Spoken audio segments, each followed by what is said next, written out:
A common joke says, if FNAF were released today, it would get the same popularity as in 2014. And indeed, throughout all these years of infinity sequels that people are so tired of, theories and riddles that people are also so tired of, and a huge pile of memes that internet assigned FNAF to such a bad franchise that mentioning it is a cause for mockery and joking. But if we count out all preconceptions forced by internet and take a look at the first games in the series, it will turn out that they are actually okay. FNAF games were easy from the first to the fourth, but of course with a taste. And the most important thing is that they fulfill their functions. They're scared. Of course, fears is individual for everyone. Someone fears spiders, some scare clowns, and surely giant fluffy bastards may cause you either genuine horror or desire to draw a couple drawings. Unfortunately, I relate myself to the first category. I am insanely interested to tell you what do I like about FNAF and how does it scare the hell out of me even after 10 years. I am Lepcon, Christmas here, and this is a review on the first 5 nights at Freddy's.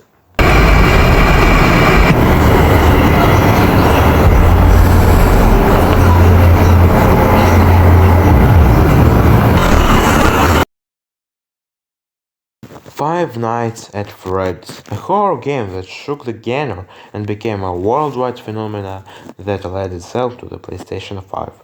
Developed only by Scott Cawthon on the Chick Team engine, do I need to say that gamers, press, and even your humble servant were delighted by this game, but criticism took its place too. Most they criticized it for an absolutely one-button gameplay where the character can do nothing but spin his hand and stare at the tablet.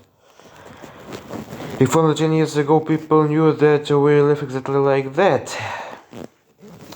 These comments basically came from that literally earned for, as they say, normal horrors.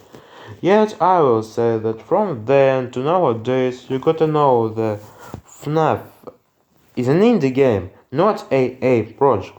And even considering this fact, FNAF's gameplay is good because it's unbelievably simple and acute. That's what gave the game such popularity. People just didn't know that the gameplay where you just spin your hand, you could make a horror that works on different levels: level of the atmosphere, level of production, and level of jump scares. But let's put everything in order and go deeper into the horror of the first FNAF. The game is made with three important horror components. Each of these works separately or with other two. These are gameplay, visuals, and sound. Let's begin with the most simple thing.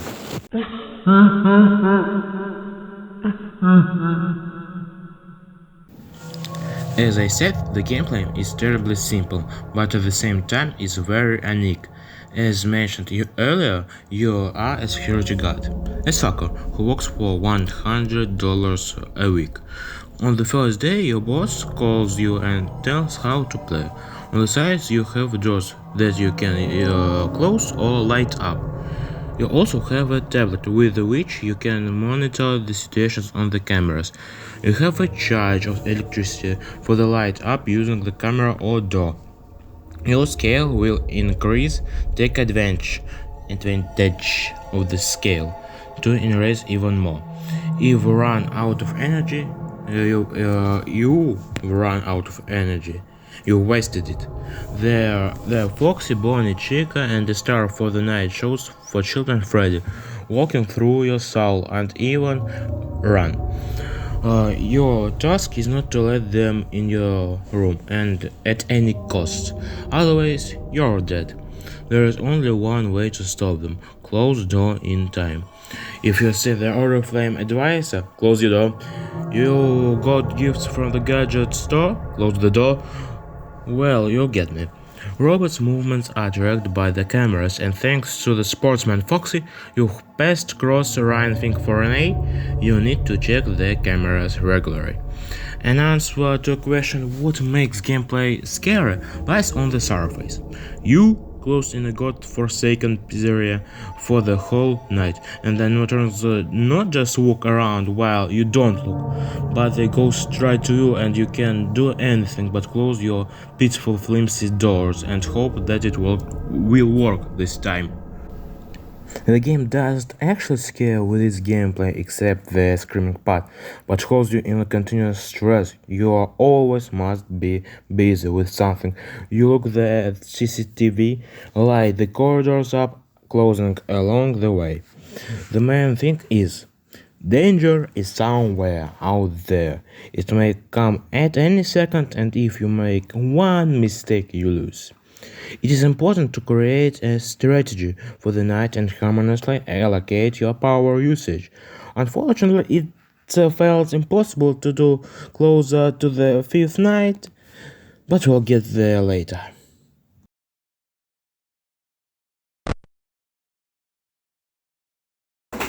The most horrendous part of the game from the point of visuals undoubtedly are animatronics. Robots perfectly fit in the Evil Valley. Too humanoid to be toons, although more mechanical to look like living creatures. And their design, just from the first part, has all elements that are necessary to make an illusion of their reality. In the following games, the creatures are either cute or knowingly made frightening. But the first game has a perfect mix of both. Look, for example, in their eyes. At the same time, their side looks calm enough for holding the children's party and also mysterious, like they're hiding a secret. And the most important, expressing, especially when you face them. You won't see this in any game from the series where you can describe the whole game by looking at their eyes.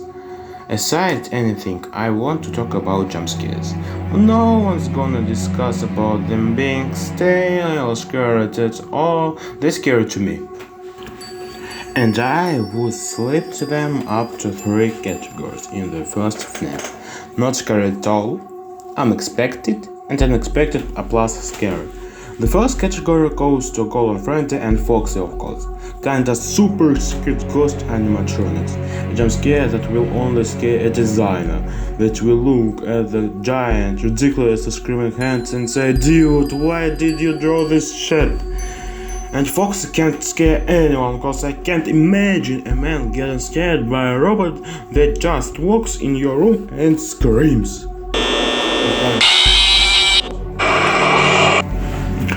Bonnie and Chico relate to the unexpected category. All they do is showing you how good their bite is, and they seal. Only the suddenness scares you. But I will relate both Freddy's jump scare to the third category because they do both. Unexpected and straight in your face. When someone just chews air in front of you, it may be fun, but if someone gets out of your screen and flies to your face with an instant scream, that's a different conversation.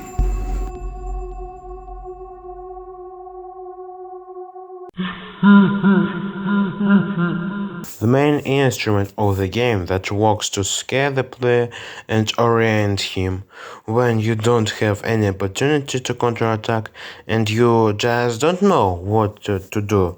The sound helps you by giving hints of what's happening in the pizzeria corridors.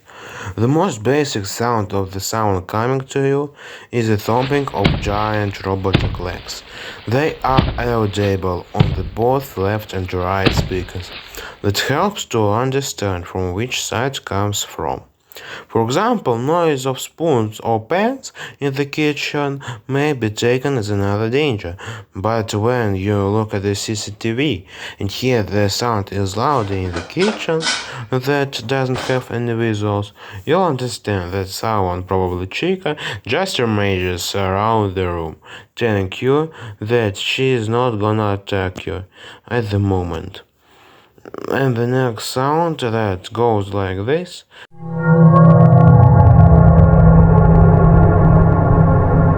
gives you concentrate info on animatronics on the way.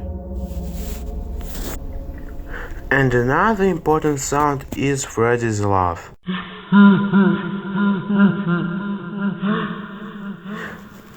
To me, that's the scariest thing you can hear in video games. There are three versions. With every laugh, Freddy comes to you until he is right in front of your door. Each time such a simple laugh works to scare the player with a creepy digil in the dark, but also gives hints about the animatronic's location. It's curious that Freddy's laugh is made of simple child's laugh, slowed down, that you will also hear if you're unlikely to meet Golden Freddy. And it actually fits in the lore because, as we remember, children's souls are stuck in the iron monsters, and the slowed version does sound like a symbiote, machine and child inside. If all the sounds above didn't help the player, let's give at least some info. But the next sounds are made for horror games, meant to scare you or interfere your tasks. How to force the player to feel stress and don't let him relax even a subconscious level. Put objects when contact noise right in your office. Everybody knows that people prefer to be in a non-noisy atmosphere or to stay completely silent. But thanks to the fan, you are literally being in a constant noise that doesn't let you relax or concentrate on the visual sounds. Remember the approaching sound, Freddy's laugh, or even simple stance, and if you put a constant fan's noise, the sounds will get diffused or raked. You hear that something make noise on a distant sound coming from somewhere, and it's hard to focus on them, cut it from the whole noise.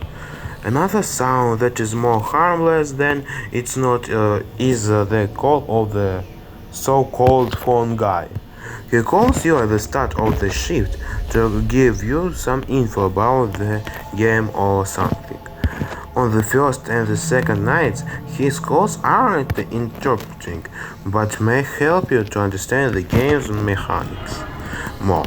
By the third and all the following nights, animatronics are starting to move the moment when the phone call goes on.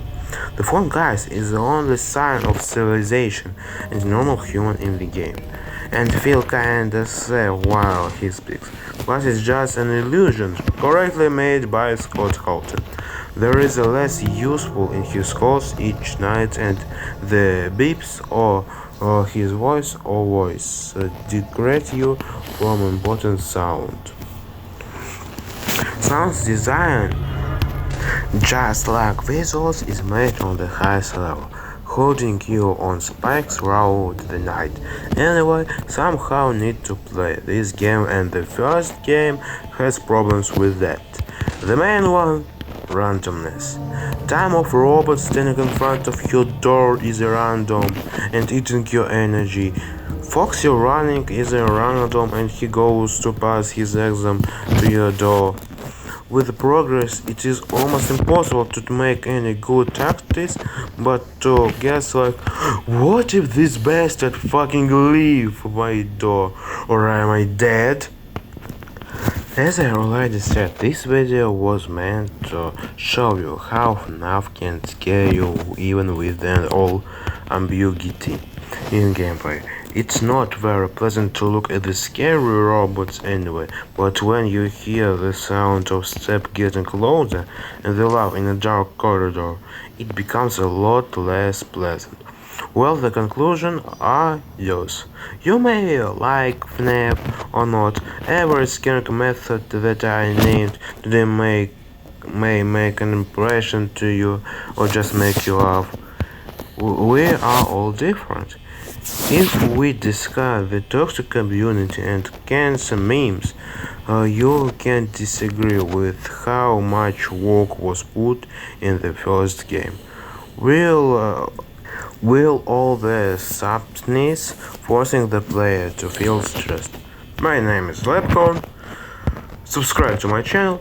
Merry Christmas to everyone. Play the good games and I'll play the bad ones. Bye.